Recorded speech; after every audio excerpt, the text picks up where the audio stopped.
Hello everyone, and welcome to Andrew Broussard Watercolors. Today I'm just playing around with some oil paints, getting the start of some landscape paintings going.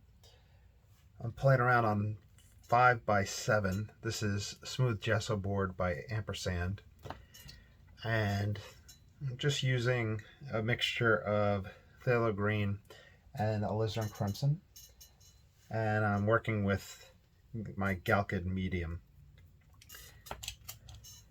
And the scenes are imaginary, and I'm kind of using the tonalist approach of Stuart Davies and Dennis Sheehan, where I'm letting the scenes come to life.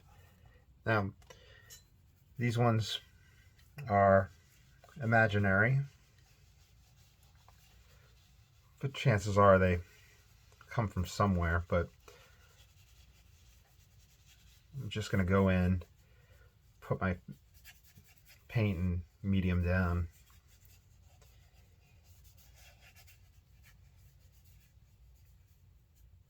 and then kind of spread throughout and kind of let my scene build up.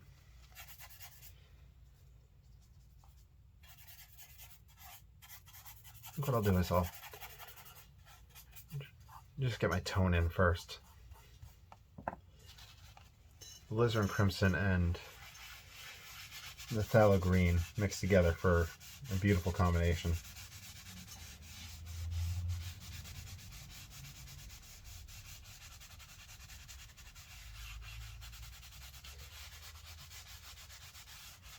Gives a nice dark, moody feel.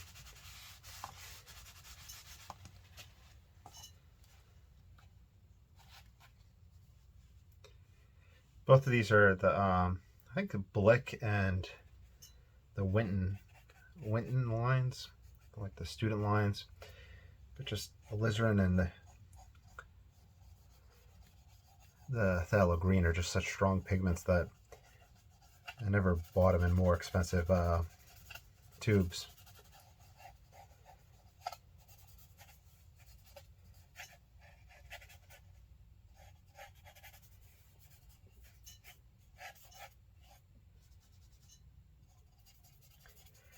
I say more expensive tubes because I believe, the more expensive will either have more of the pure pigments, higher quantity of pigments.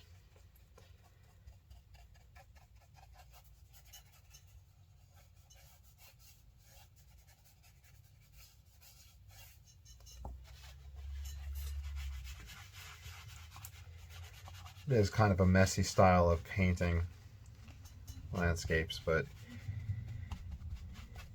it's really fun. The timer on that always shuts off.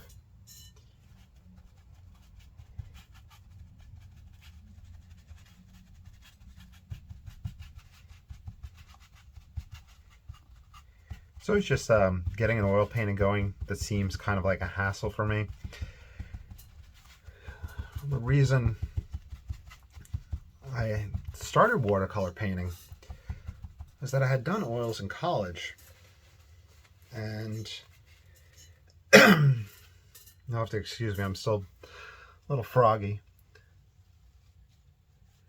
But it was always the setup and the cleanup for oils that kind of felt like it detracted from the time and the experience. And having a career and working, it was a little difficult at the end of the day to come home and oil paint. At least it was for me. But watercolor was a lot easier to have set up. Though I will say that the tonalist approach of watercolor oil painting is very easy to get going. It probably took more time for me to I taped the board down on the back since I'm painting flat so that I can film. It took more time to set up to film than it did to set up the pigments. And my cleaning process is probably a little haphazard, where it's not the best for the brushes, but usually I'll either take a bar of soap and kind of scrub them into that and run water over it, Or I have a tub with some of the odorless mineral spirits. What's it called? The Gamsol? I think that's what it's called. And I'll just kind of swirl them around in there. But the brushes that I use are kind of the $5, $7 brushes from Hobby Lobby. And every so often they're half off. I know there's people out there that use fantastic brushes and they're fantastic painters. I just can't commit to the price of some of those brushes. I think the rosemary brushes are really popular. But in that same vein, when you watch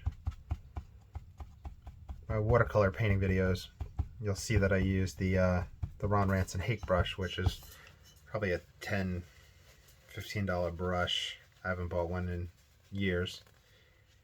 And I use the rigger, the silver black velvet, which is probably the same price, more expensive than the hake itself. If you watch Stuart Davies with his oil painting, and he's very prolific on YouTube, I would highly recommend watching him if you like this style painting of the tonalism. He has just fantastic scenes, and he's really inspiring. He'll use, I think it's called a chip brush. If you go to like Home Depot or Lowe's, and you had to find like just the small little brushes for kind of applying lacquer or something, or the big brushes for that, just kind of like the $1, $2 brushes. That's what he uses for his paintings, and you can see he gets amazing results from it. So sometimes it's the artist and not the brush. I'm not saying that's in my case. I'm saying it definitely in the masters that I'm talking about. I have found that I've really enjoyed the textures of paper towel and just a simple stiffer brush. You can get a lot out of it. I don't really have a scene in mind, but I do feel like something is developing. In the last one that I had done, I had a tree here and I developed the dark around it. And I feel like I'm flipping that image in this case.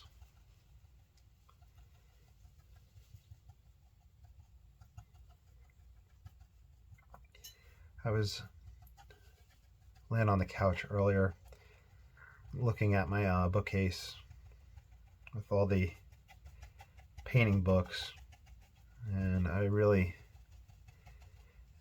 and truly have been meaning to look through it for inspiration and play around with different compositions, but I just haven't done it yet.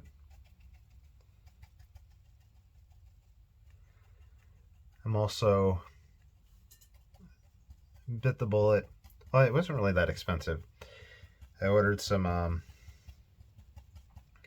darkroom paper, and I am going to do a kind of quick temporary darkroom in the bathroom for doing some traditional black and white prints. So that should be fun.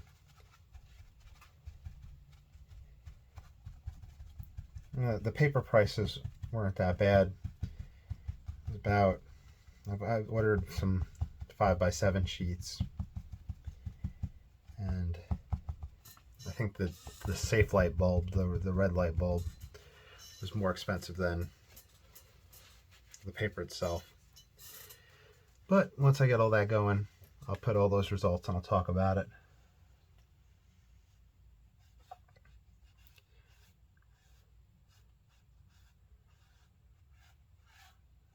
I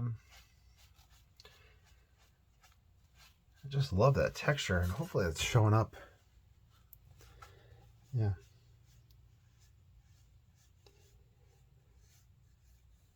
And this color combination has such a spectral, ethereal feel to it.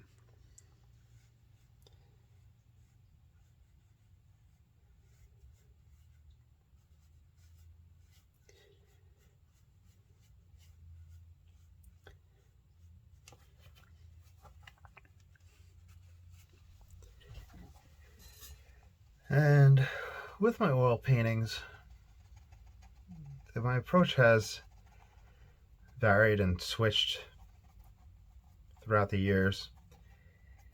I haven't really dedicated as much time as it deserves to oil painting, but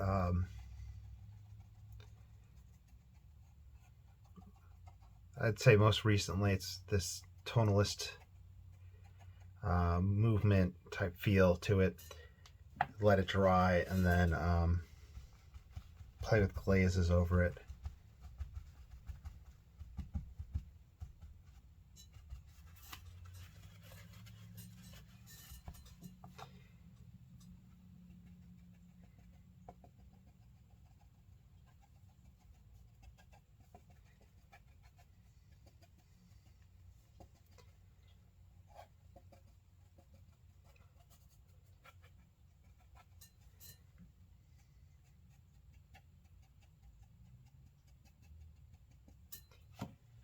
Let's see if we can pull out a little bit of the tree trunk.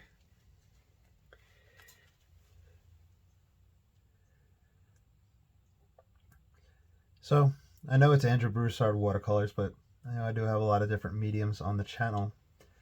And if you'd like to see more of the oil painting, let me know in the comments below.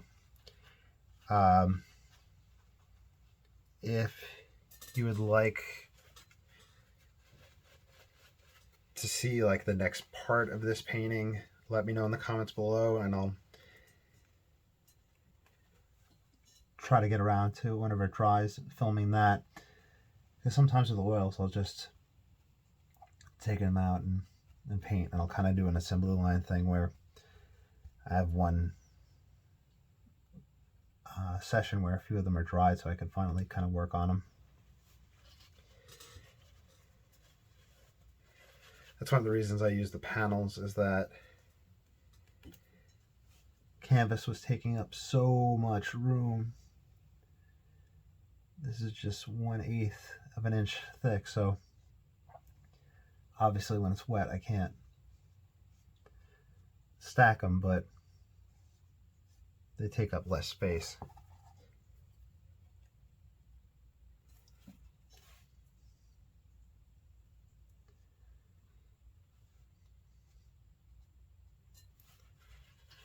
Let's see. Let's see if I can pull more of that highlight, swoosh across. I don't want to repeat it. I can use the fingernail if I want to, or the back of the brush.